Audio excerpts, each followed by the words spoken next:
Привет! В этом выпуске мы расскажем о том, зачем Тарту 600 новых рецидивистов, о собачьей жизни в таллинской горуправе, о скрывающей свои доходы Кая Каллас и кое о чем еще. Но по первости мы не устанем благодарить и кланяться нашим дорогим поддерживателям и подписчикам, комментаторам и просто ставящим нам щедро свои лайки. А если вы еще и кликните кнопочку «Поделиться», то считайте доброе дело сделано на неделю вперед. На прошлых выходных исполнилось 75 лет со дня рождения одного из самых знаменитых деятелей современной Эстонии Эдгара Сависара. Политики за глаза называли его носорогом. Он это знал, и ему это, кажется, нравилось. При всей его противоречивости у этого политика не отнять умение видеть перспективу и работать на благо страны и ее столицы. Именно он основал одну из старейших и на сегодня самую крупную политическую партию – центристскую. И уже в этом сказалось его умение заглядывать за горизонт и понимание того факта, что в стране будут две крайние партии – либеральная и национальная. Тогда-то он и создал противовес этим крайностям. Порой казалось, что он живет по старинному принципу – жить так, как будто ты немножко выпил и никуда не спешишь.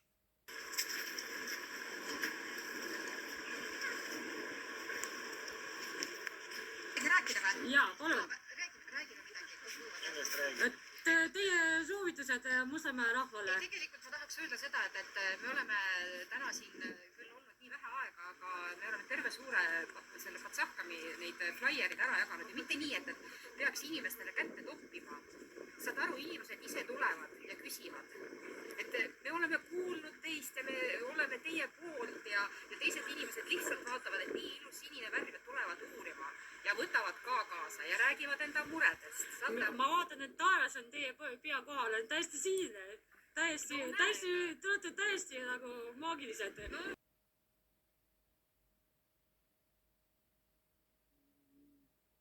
YouTube Вася Васильев. Зачем переходный ребенок? Период ребенок с общается на эстонском и все. Я не знаю, с кем общается ребенок на эстонском, я ведь не всегда говорил по-русски. В YouTube Джонни. Яна, привет. Как вы относитесь к бесплатному пропагандисту Шумакову с помойки Дельфи?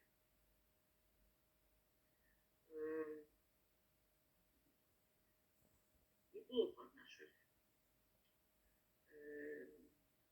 Бывает хуже. Если мы будем сравнивать Шумакова и Медлева, Шумаков прямо очень приветственный человек, я должна сказать. Насчет помоек, Дельфи и прочего разного. Я думаю, у нас вообще проблема. У нас очень большая проблема с средством массовой информации на русском языке. Потому что, во-первых, чудовищный русский язык. Чудовищный совершенно. Но что неудивительно. Потому что, когда в Эстонии начали убивать русское образование, то, естественно, прекратилось воспроизводство интеллигенции, которая в состоянии говорить на хорошем, грамотном и писать на хорошем, грамотном русском языке. В общем, винить не в чем людей, которые учились в школах, которые уже занимались переходом. День добрый.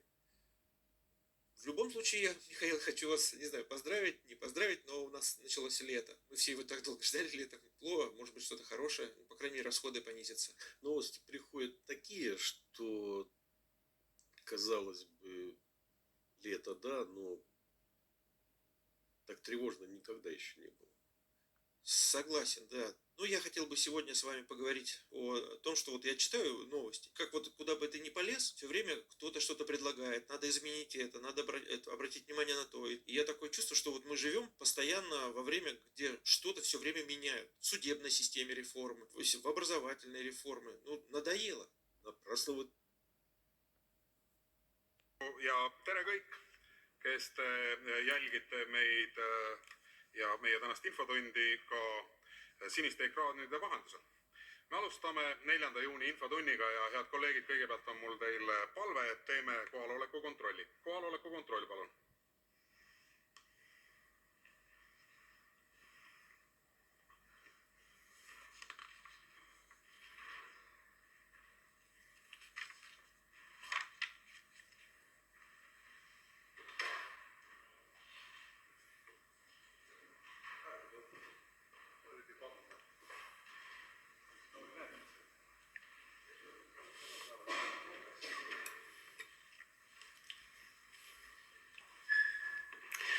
ja kohale on end registreerinud 15 Riigikogu liiget, puudub 86.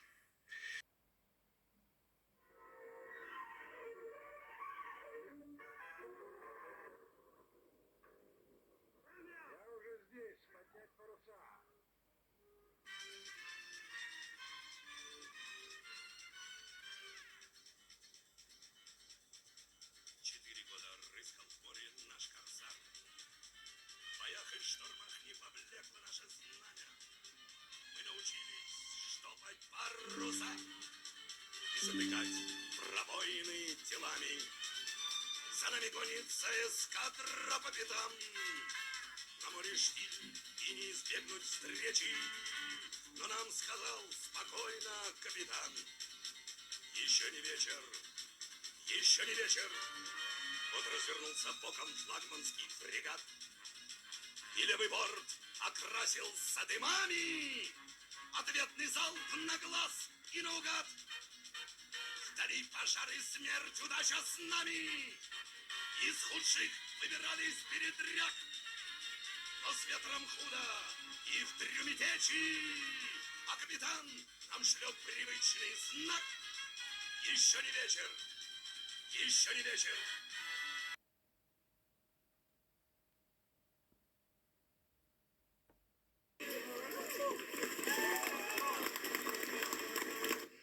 Keegi ei räägi teisest halvasti, kui nad ise millegagi elus hakkama on saanud. Teie julgus ja ühtsus on meile eeskujuks. Aitäh!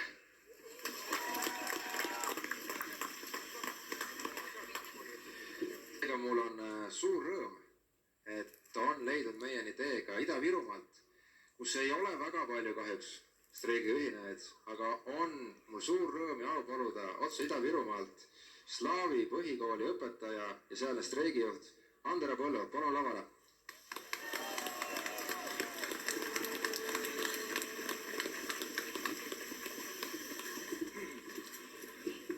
Kallid haridustöötajad,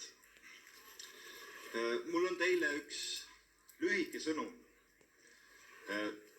Endise kaitseväelasena ja tänase õpetajana tean, et lahinguid võidetakse ja kaotatakse klassiruumides. Võiduka lõpuni!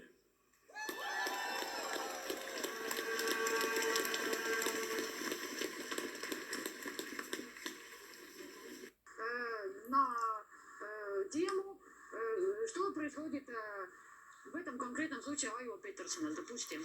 Потому что как бы у нас есть хартия прав человека.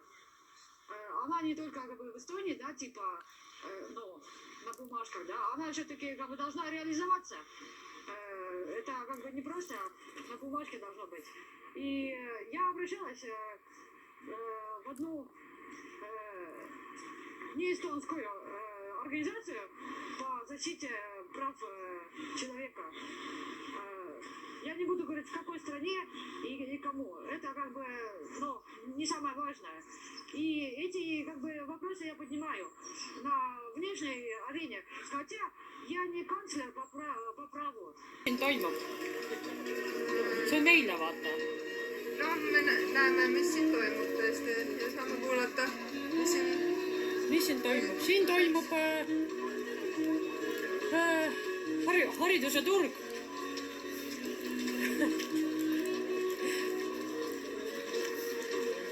Mis iganes, jah.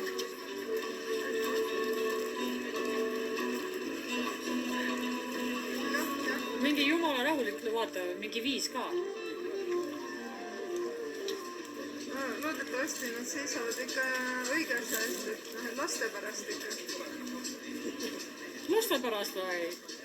Ma loodan, et... Ega nad lastele taha raha, vaata, nad tahavad endale raha saada juurde. Mis laste peale keegi ei mõtle selle peale? Mis see nüüd? Mis lapse? Enda laste peale, vaata. Saaks nendele miskit osta juurde või? No õpetajatel on ka raha, vaata. Väga, mul on reedel just klassijuhatajaga kokkusaamine. Saan ka küsida. Milleks on raha vaja? Nende kool streikis ainult ühe päeva. no kuule, töö nagu ei saa nagu lihtsalt panna tead Ilmselgelt pausile pidevalt. ei tea jah, kas see on mingi poliitikute mingi paraad või sellest me ju tulemegi siia. Äkki ongi gala, vaata, poliitiline vaata gala. Muidu esineda ei saa, et siis mõtleme välja mingi probleemi. Õpetajate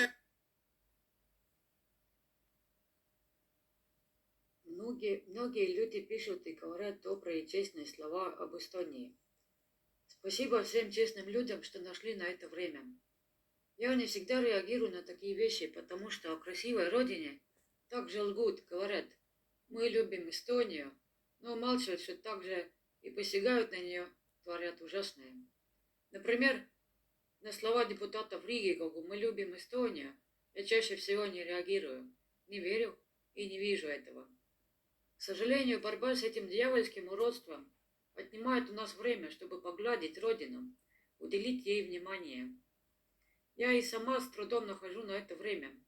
Не потому, что не забочусь о своей родине, где родился и дышу, а потому, что битва с отвратительной судебной системой Эстонии, особенно с момента ареста Aivo Petersona, съедает изнутри.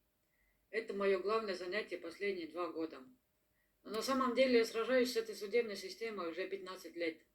Это не какая-то недавняя истерика. Нет. Многие молчат, пока сами не испытают боль, пока судебный исполнитель не выжмет из кармана последний цент. Тогда уже и звука не издают, довольны всем. Но это личное довольство. Я говорю о проблемах общества. Если мы начнем пищать только тогда, когда зараза охватит всю Эстонию, то сами будем виноваты в пожаре, охватившем страну. Центр власти в Эстонии не только на Томпе, не только в кабинетах правительства. Власть в руках народа, как напоминает нам Конституция. Власть в сердце каждого. Но многим не хватает желания и смелости встать, открыть рот, назвать чушью, назвать несправедливость, беззаконие, жестокость, равнодушие и лицемерие своими именами. Мое недавно открытое обращение к депутатам Анастасии Kõlvart и Varro Vooglaidu как раз было вызвано тем, что люди не хотят говорить прямо. Не нужно махать большими флагами Эстонии на высоких горах, Томпе, Оттепе и прочее. Нужно быть человеком. Человек не молчит, когда его затаптывают в грязь. Человек не подчиняется, когда его делают рабом. Человек не проходит мимо, когда его просят о милосердии и помощи. Человек не ищет 1000 отговорок, а делает то, что требует его долг и совесть. Христос тоже разогнал своей плеткой фарисеев, торговцев, тех, кто занимался бизнесом в храме, жил по ложным принципам. Не думаю, что Христос изгонял бы честных вдов и искренних людей. Кто не читает Библию, кто даже не помнит Евангелие, кто живет для себя, кто получает зарплату за кряканье у трибуны Riigikogu, тот продолжает зло, начатое другими, потому что партийцы, потому что ждут выгоду. Эти люди должны исчезнуть из эстонского правительства. Без компенсаций, с громким скандалом, при вспышках в прессе. Народ злится, народ недоволен, я недоволен. Будьте все люди здоровы. Мерзкие, исчезните туда, где ваше место. Мерзости нет места среди людей. Эстония не должна стать войнушкой и песчаной пустыней. Я часто использую в речи символы. Это не направлено на вражду, угрозы или оскорбления, как недавно написал мне Varro Vooglaid, что я бронюсь. On meil natukene teine koosseis siin saates. Mul on hea meel tervitada Keskerakonna esimeest Mihhail Kõlvartit ja aseesimeest Lauri Laatsi, kes on ka Riigikogu fraktsiooni juht, ja mina, Anneli Ott, Keskerakonna peasekretäri ja täna siis saatejuhina. Meil on väga palju teemasid nagu alati ja loodame, et siis selle poole tunni jooksul suudame teie tähelepanu hoida.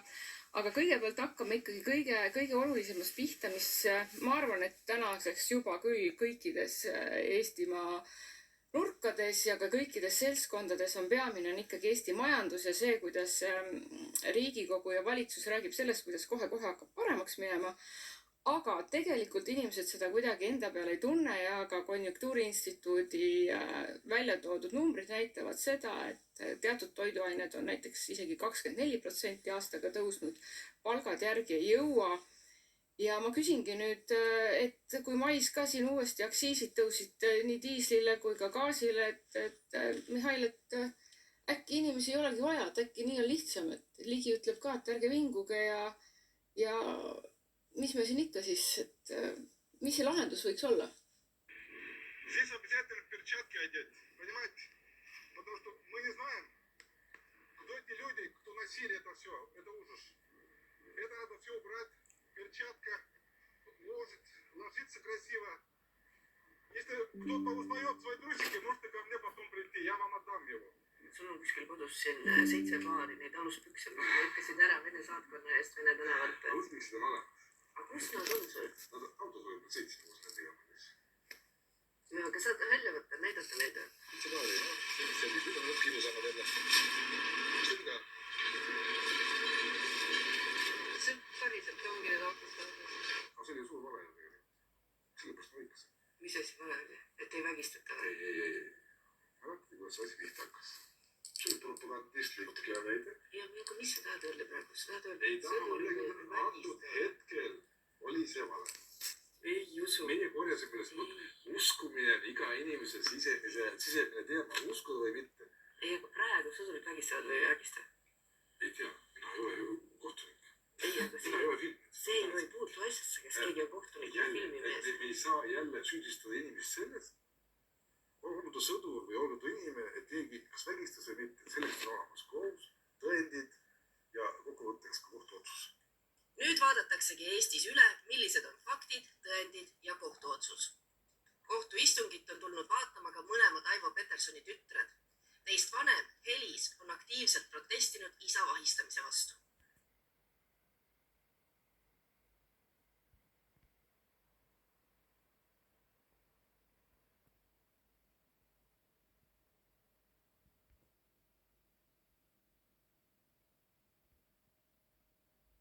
Käib väga vastik alatu jampsimine.